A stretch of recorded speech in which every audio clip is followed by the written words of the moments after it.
Hey everybody, Patrick with Barkbusters here.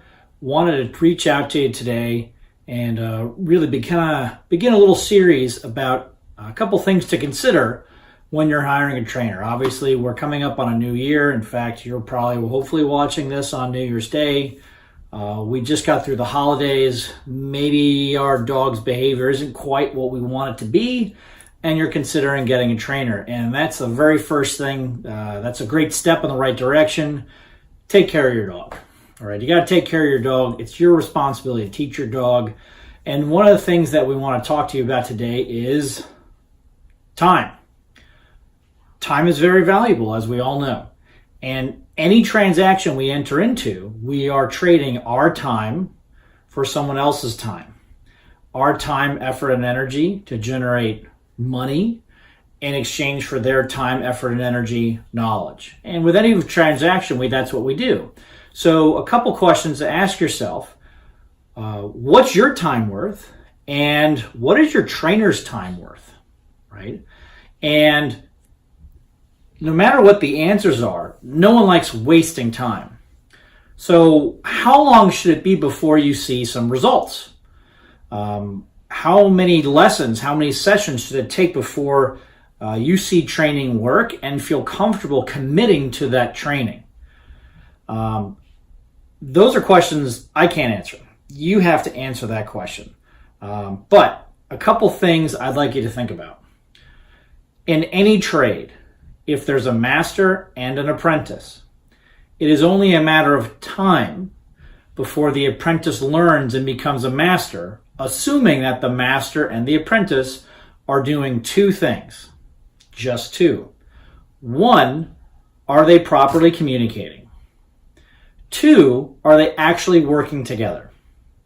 So, meaning over time, the lessons that you're teaching your dog should start to sink in a little bit.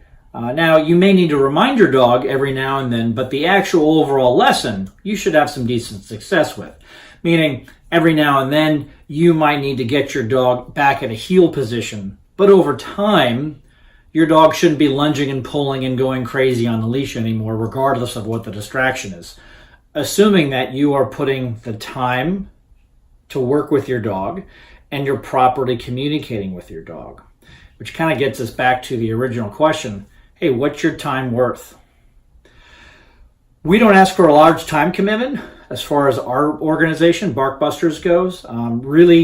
I think somewhere in our materials we talk about 15 to 20 minutes a day. Kind of.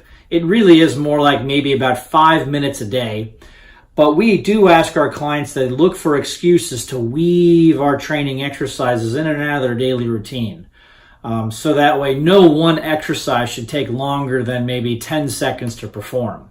So at the end of the day, we have a situation that our training exercises over the course of the day, if we're weaving these things in and out of your daily routine, will have added up to about 5 minutes, not including any kind of walking exercises that we might do, because obviously we don't maybe take a 1 to 10 second walk with our dog, right? So it's a little bit more time involved with walking, but otherwise it's a very small time commitment. Every organization is different.